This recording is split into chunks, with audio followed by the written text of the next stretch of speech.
I have been saying that budget and mid-range phones are getting better and better in so many videos now that it's been kind of repetitive. And here I am saying it again for the Vivo Z1 Pro.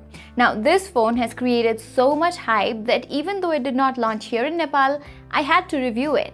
So I bought it when I was in Delhi like 2 weeks ago, which is the reason why I am a bit late with this video. But better now than never. So this is our detailed review of the Vivo Z1 Pro. Let's get started. So what makes the Vivo Z1 Pro unique maybe is the punch hole display. It is the cheapest phone till date to have one, and I must say that it looks much cleaner than dewdrop notches in its competitors. The display is 6.3 inches IPS LCD, which is of course not as good as AMOLED displays, but it's not practical to ask for one in this price, at least not right now. The display is vibrant indoors, and outdoors too you'd be looking at a colorful and fuller screen. The punch hole is not obtrusive at all, and since I used the S10 for a long time, I am used to it after all. And I believe getting used to it will not be a problem for you too. You can get a full screen experience by switching to navigation gestures if you so prefer, but since Vivo has their quick toggle menu sliding upwards, it might be confusing many a times. Other than that, I have loved the display. And since I am someone who's onto YouTube almost all day, I have had a good experience. Adding to the pros is the fact that the display is protected by Gorilla Glass 3, so it should handle minor impacts. Now, this is not the most attractive design I've seen on any budget phone, maybe because I didn't get to choose the color and had to settle for this black one. It's an utter fingerprint magnet, so I spent a lot of time doing this until I finally cased it up. By the way, the case comes in the box itself, and I guess it should last you for 2 months or so. The feel on the hands too is not the most pleasant. The phone is kind of wide and thick. Of course, it's because of the 5000 mAh battery inside, so you have that. The build from the frames to the back, everything is plastic or polycarbonate to be more polite. But don't get me wrong, the build is not that bad after all when compared to the Realme 3 Pro and Redmi Note 7 Pro.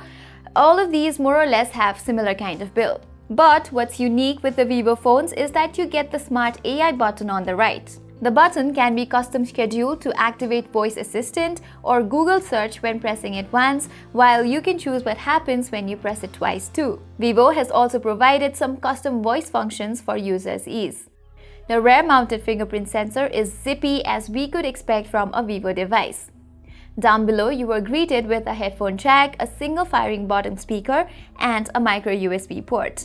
And no, it's not Type-C. I don't understand what is it with Vivo and micro USB ports, because not even the higher-end Vivo V15 Pro has one. Anyways, let's talk cameras now. The primary camera here is a 16 megapixel sensor followed by an 8 megapixel ultra-wide-angle lens, and the final one is a 2 megapixel depth sensor.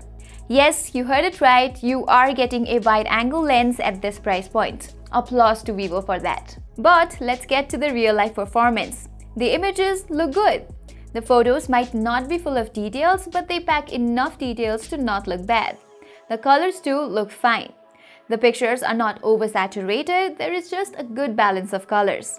In indoor situations too, you get good-looking images. The wide-angle lens works just like the primary sensor. I didn't find much things to complain about. For instance, there is no color shifts in images from the normal to wide-angle photos.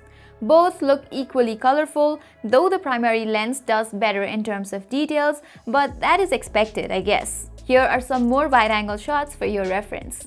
The third depth sensor works okay too. Although good edge detection is not something you will find in the portrait shots, but they don't look that bad.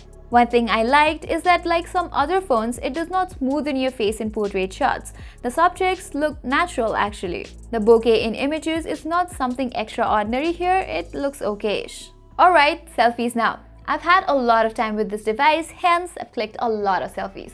In terms of selfies, you have this distinct reddish tint going all over, hence your skin tends to have a warmer tone. The background in selfies tend to look a little out of details, but your face looks good, so I guess that's okay. But thankfully, your normal images look normal.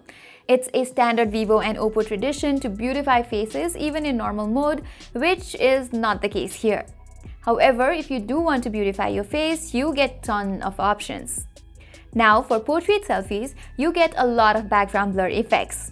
The bokeh, which is software here, does a well enough job. Edge detection is sort of a problem, but the images are not bad. And in budget phones, I don't mind software-based blurring actually. There is also a dedicated night mode feature in the Z1 Pro which makes the exposure and details improve by a little bit. It does not take time to click images in the night mode, rather processing takes around 5 seconds. Here are some samples I took around Tamil at nighttime. While I am still talking about nighttime images, I took some portraits and they looked good. The camera does try hard to brighten the images, resulting in some good ones. You have options of recording in 4K, which is good to know. Then we have 1080p and 720p.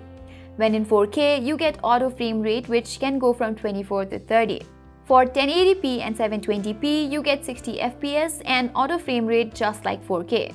However, I like the 1080p 30 FPS videos more than the others because of better stabilization. Now, we very well know that this is one of the most hyped phones in 2019, which is mostly because of the Snapdragon 712 processor. But there is not much differences between the Snapdragon 712 and Snapdragon 710 actually. In terms of CPU, you can expect some 10% improvement. Both of them share similar GPU performance though. In short, even if Vivo had attempted for the 710, it would not have been that big of a deal. But the Snapdragon 712 did seem to make the Z1 Pro a bit more popular. Real-life performance has been very impressive. No glitches, no stutters or nothing of that sort have been noticed with the phone. Playing games too has been a smooth experience. And Vivo really has some good stuff packed for PUBG lovers here. Like this picture-in-picture feature here where you can reply to text while inside the game. And you don't have to be in the game waiting for it to start. You can keep it loading in the background and get to it when it starts. And impressively, these features are Vivo exclusive for PUBG and some other games. I will leave the information regarding this in the description below, so make sure you check it out. And given in the description are also some of the links to our social media sites where we are at, so make sure you follow us there too. The Vivo Z1 Pro comes bearing the latest Android 9 Pie with FunTouch OS 9.0 on top. But before I start to talk about any of these things, I would like to tell you that since I've used this phone, I have received like 2 to 3 updates already, so that is a very good thing. Next up, talking about the UI, I am not really a huge fan of it. But since I have been using it for a good number of days, it has grown on me eventually. I still don't like the upward swiping toggle menu, maybe because of difficulty getting used to it. But if you are a Vivo user already, you should have no problem. Still, the UI does not feel very polished. However, customization for users is something that Vivo seems not to compromise at. You can set the volume down button for quick launch of flashlight. Similarly, you get a dedicated Google Assistant button, which I have talked about already. Similarly, there are various off-screen gestures too. These are not necessarily game changers, but it's good to have some additional features. The battery is no doubt the best thing about this phone. It's got a huge 5000 mAh battery and that's insanely long lasting.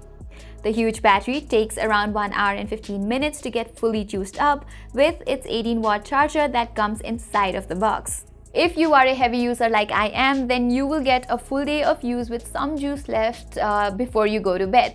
But if you are a moderate user, you will find the battery lasts for even longer. I am someone who constantly plays games and indulges in watching videos, and the backup it gave me impressed me to the core. Talking about the extras, you get face unlock feature, which is fast as it is always with Vivo phones. The downward firing speaker grill is moderately loud, but nothing extraordinary. As for call quality, I have never had any problems while calling someone, and neither have other people complained, so it's good to go. So if I had to sum up my experiences with the Vivo Z1 Pro, I am pretty satisfied with it. Because in this price range, previously we used to get Vivo's Y series, which, well, could not impress so much. Just hear what I had to say about Vivo Y17 last month. The phone is overpriced and under par for me. I was right, wasn't I? Now, we all know that Vivo's upper mid-range V series has done pretty well, and now it was high time that Vivo did something about their mid-range and budget series. And hence, I think the Vivo Z1 Pro is a very good start. It's competitive and it's compelling too. So players like Realme and Xiaomi, who have been dominating in this game for so long, might as well face good competition with Vivo's new Z series. So that was all for the Vivo Z1 Pro review. Tell us what you think about the device in the comment section below. Till then, I'm Pratima Adhikari and thank you for watching.